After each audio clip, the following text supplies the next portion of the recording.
시청자 여러분 안녕하십니까? 안녕하십니까. 제 친구 남정욱 작가와 진행하는 장남 토크 시간입니다. 장남 토크입니까? 장남 토크입니까? 둘 다죠. 둘 다죠? 네, 네. 장원재의 장, 남정욱의 남인데 뭐 장난스럽게 토크한다는 뜻도 있습니다. 괜찮네.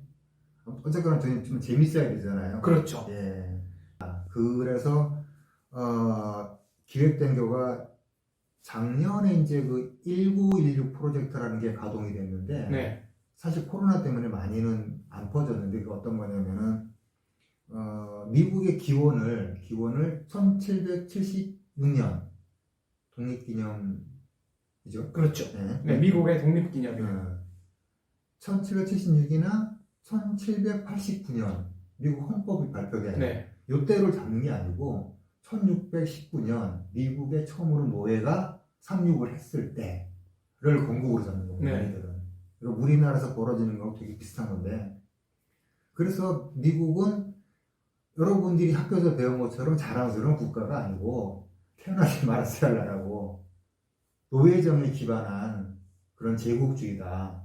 이런 걸 이제 작년에 많이 보여주려고 했는데 이제 코로나 때문에 많이 보여주지 못하고 그래서 그게 이제 어떤 그 시위 형태로 많이 등장을 안 했는데 그 블랙 라이브즈 매터 네. 그것도 보면은 이제 이 진행되는 과정에서 백인 노예 해방을 진행했던 사람들 동상에 뭐 페인트 칠하고 스프레이를 뿌리고 뭐 끌어내리고 막 이런 것들 막 했잖아요. 이게 전부 다 1619 프로젝트의 그 전반적인 틀 안에서 벌어진 일이고 이것을 성사시킨 사람들이 결국은 69년도 그 당시에 모였던 사람들이 주축이 돼서 노예제도는 반인륜적, 반문명적 구습이며 다시는 지구상에서 되풀이되지 말아야 할 것이다라는 사실에는 의심의 여지가 없습니다. 당연하죠. 그러나 그것을 일종의 정치적인 도구로 활용해서 미국 사람 가운데는 자기의 조국인 미국의 정통성을 부정하는 수단으로 쓴다. 그렇죠. 이런 사람이 생긴 거네요. 그러니까 지금 우리가 맨날 하는 거 있잖아요. 태어나지 말았어야 될 나라. 네.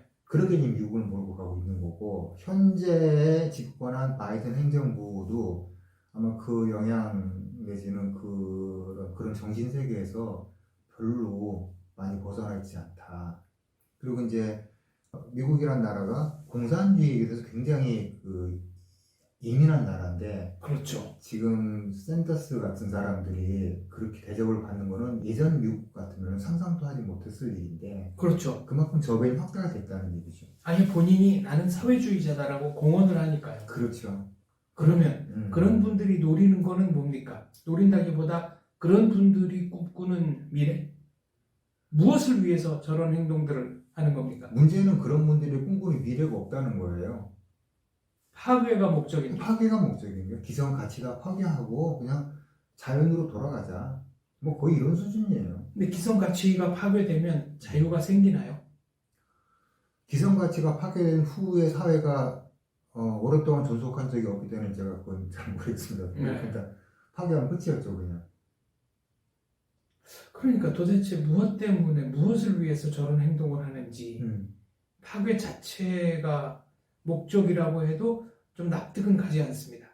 그 논리를 계속해서 자기 후배들도 하길 바라는 건 아니고 한국의 386처럼 자신들이 기득권이 되면 사다리를 치워버리고 네. 사실은 지배 계급이 되고 싶은데 어떤 이념을 가지고 되느냐. 예전에 건강했던 표현이 좀 애매하긴 하지만은 옛날 미국 방식으로 아메리칸 이름을 통해서 지배 계급이 되느냐가 있고 기득권들을 적폐를 청산하면서 기득권이 되는 방법이 있고 이렇게 봐야 되는 거죠. 그러니까 기존 질서, 예를 들면 시간과 비용을 들여서 노력하는 길보다는 지름길, 질러가는 길을 개발한다고 할까요? 숲에 있는 나무들 다 쳐내고 깎아내고 하면서 그냥 무작정 달려가는 겁니다. 그냥 질르는 거죠, 그냥. 질르고 보는 거지. 그러니까 이제 그런 가치들이 이제 충돌을 하는 거가 미국의 정체성이라는 거 충돌할 수밖에 없는 거가 미국이라는 이제 슈퍼파워가 바이든 행정부가 이제 앞으로 가는 길을 봐야겠지만은 제국이라는 것이 내가 선택하려고 선택하는 것이 아니고 제국은 만들어지는 자연스럽게 그렇죠. 만들어지는 것이고 그렇다면 제국은 제국의 의무를 다할 필요가 있거든요. 자신이 생각하는 세계 질서를 잘 이해하지 못하는 애들을 손봐주거나 뭐 이런 것들이 기본적으로 제국이 하는 거고, 대신에 자잘하게 평화를 흔드는 이런 세력들에 대해서는 단호하게 대처를 하고, 이런 이제 양날의 칼을 가진 게 제국인데, 이런 제국을 운영해야 되는 미국의 입장과 현재 미국 내부에서 자라고 있는 이 희한한 정서가 충돌할 수밖에 없죠. 그렇죠. 네, 이것은 이제 어떻게 될지 모르는데 변수가 또 하나 이제 있는 게 이제 그 트럼프고 뭐 그런 것다. 그래서 현재 미국은 지난 시간에 말씀드린 것처럼 미국 공화정이 붕괴되는 과정이어가지고 귀족파, 기득권층과 이제 평민파, 민중파가 완전히 나뉘는 이 와중에 좌익들의 공세가 전면적으로 전개되는 상황이다. 평소에 평등주의를 주창하던 좌익 가운데서 귀족들이 많이 양산이 됐고, 예. 오히려 기존 질서를 옹호하는 것 같은 공화당 지지자 가운데 평민파들이 많아졌다는 것도 역사의 아이러니입니다. 그렇습니다. 그러니까 역사가 이제 왔다 갔다 핑퐁을 치게 되는데 반드시 반복되는 건 아니지만, 일종의 지금 미국은 공화정이 붕괴되면서 재정이 바로 들어서는 이런 단계보다는 그 마리우스하고 술라파로 나뉘어져서 갈등을 벌이는 네. 이런 식의 상황으로 전개되고 있는 것은 아닌가. 지금 트럼프에게 쏟아졌던 7천만 표? 7천만 표가 조금 넘죠. 네, 7천만 그 표는 어마어마한 표이기 때문에 네. 트럼프와 좀 다르게 약간 좀 깔끔한 어떤 이미지를 가진, 그리고 좀 더 포퓰리즘적인 사람이 등장해서 그 표를 내가 갖겠다라고 생각하는 순간에, 그때 진짜로 이제 기득권층과 평민층이 거의 무력 충돌을 한 내전 상황으로 발생을 할 수가 있다는 거죠. 미국 역사상 역대 두 번째로 많은 표를 얻은 사람이죠. 예. 가장 많은 표를 얻은 사람은 당선자 바이든이고요. 7천만 표 이상 얻고 낙선한 경우는 트럼프가 최초입니다. 그렇습니다. 그래서 이제 그게 아무튼 정치가 일상에 너무 많이 들어와 버리게 되면은 사실 저는 그게 그 나라가 좀 위험해지는, 이제 저희가 많이 하는 얘기 중에 하나가, 우리가 정치에 무관심하게 되면은 우리보다 못한 사람들의 지배를 받게 된다. 그렇습니다. 그것 때문에 정치를 하는 건데, 모든 사람이 정치에 이렇게 몰두해가지고 뭐 페이스북 보면 다 정치 얘기, 저녁 때 뭐 술 한잔 마시더라도 또 정치 얘기, 계속 이런 얘기만 하다 보면 사람이 피폐해지죠. 그렇죠. 그러다 이제 우리는 그 인문학을 참 희한하게 받아들이는데, 인문학을 문사철밖에 안 받아들여가지고, 네. 인문학의 이제 그 비논리적인 영역, 비이성적 영역, 뭐 종교라든가 예술 이런 쪽의 인문학을 잘 모르고 오로지 문사철만 인문학으로 생각을 하다 보니까 일종의 절름발이 같은 형태로 정신세계가 구축이 되는 겁니다. 다소 무거운 쪽으로 비중이 쏠려 있죠. 그래서 무거운 쏠려 있고, 그다음에 종교하고 예술은 가벼운 동시에 사람의 영혼과 마음을 정화시켜주는 역할들을 하는데, 저는 대한민국에서 인문학에서 문사철에 대한 관심만큼 뭐 미술이나 음악에 대한 관심도가 높아졌다, 이런 이야기를 들은 적이 없기 때문에. 그래서 저는 스포츠를 활용해서 뭔가 균형이 깨진 문사철의 균형을 회복하고 싶습니다. 그렇게라도 하면 좋겠는데 하필이면 또 코로나 때문에 축구를 못 보러 가니까. 그렇죠. 아까 마리우스 술라 얘기하셨는데 결국은 마리우스의 조카인 카이사르가 마리우스가 썼던 방법 가지고는 안 된다. 그래서 무력으로 뒤집어 엎어버렸습니다. 예. 그랬다가 그렇게 하면 또 어렵다. 해서 양아들인가? 네. 예.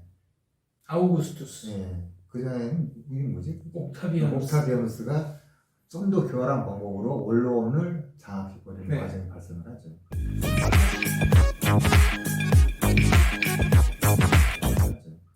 아까 저희가 우드스탁 얘기를 했는데 그 와중에서 미국의 이른바 좌파 예술가들이 영화판에 대거 유입이 됐습니다. 그렇습니다. 근데 이건 어쩔 수가 없는 거가, 그 예술은 기본적으로 이를테면 문학이 됐든 영화가 됐든 서울대 나와서 삼성전자 들어가는 얘기 재미없어요.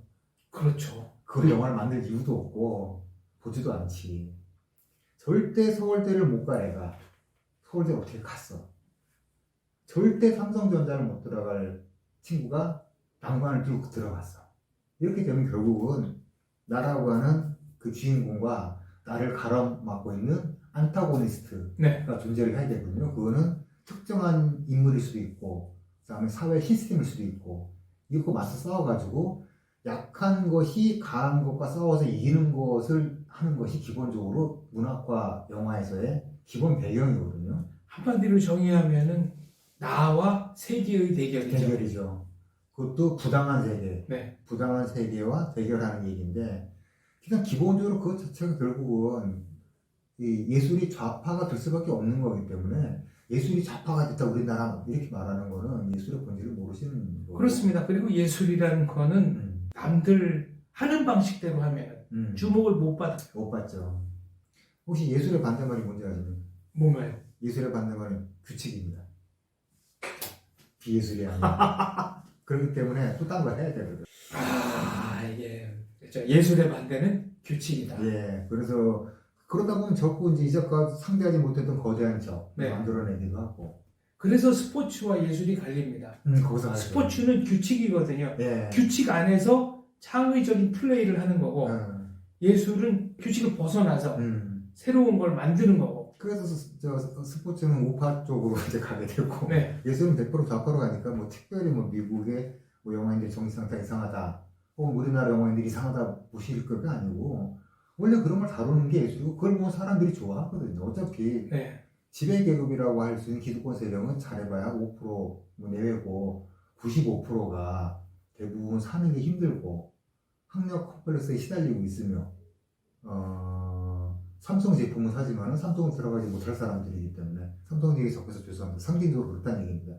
그렇기 때문에 결국 그런 사람들의 동의를 얻고 심리적인 지원을 획득하기 위해서는 싸워서 이기는 계속 이런 거. 심지어는 이게 장르들로 나눠지는데 하나는 싸워서 이기는 거, 싸워서 아름답게 패배하는 거. 장렬한 전사. 네, 이게 둘 다 아름답게 먹히거든요. 그래서 네. 정의롭지만 패배할 수밖에 없었던 사람들이 이야기도 사람들이 좋아해. 동일시하죠. 그렇죠. 그러니까 내가 현실에 잘 안 되는 것도 저거랑 비슷한 경로다. 나는 열심히 하려고 했으나 결국 사회의 거대한 벽을 넘지 못하고 저자라고 하는구나. 이런 식이다 보니까 예술은 보편적으로 좌파일 수밖에 없다. 미국 같은 경우에는 교과서가 아니라 영화를 통해서 역사를 보자. 이런 운동도 한동안 아주 맹렬하게 전개가 됐습니다. 예. 그게 뭐 그래서 너무 보편적이기 때문에 특별히 우리나라만 있는 상황을 보기는 이제 어려울 것 같고요. 자, 그러면 이제 그 미국의 69세대가 이제 69세대라는 표현은 잘 안 쓰는데. 영화 얘기를 조금 더 하면 역사적인 사실, 팩트를 기반으로 한 게 아니라 기본적으로 넌픽션인 영화를 바탕으로 역사를 공부한다 그러면 이게 좀 문제가 생기지 않습니까? 우리나라도 비슷한데요. 그 26년이라는 영화가 있어요. 26년. 네. 전직 대통령 암살 모의를 다룬 작품인데 거기 나온 배우들이 이제 그 제작 발표회 때 5.18에 대한 그 공부는 어떻게 했느냐 그랬더니 화려한 휴가를 갔대요.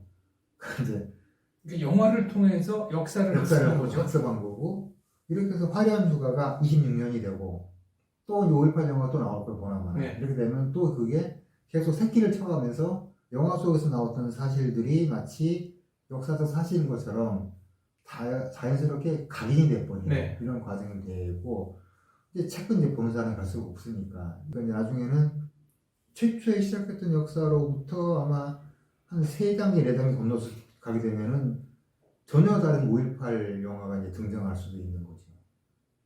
영화에 기반한 영화. A가 D를 낳고 B가 네. C를 낳고 C는 완전히 다른 D라는 걸 내놓음으로써 네.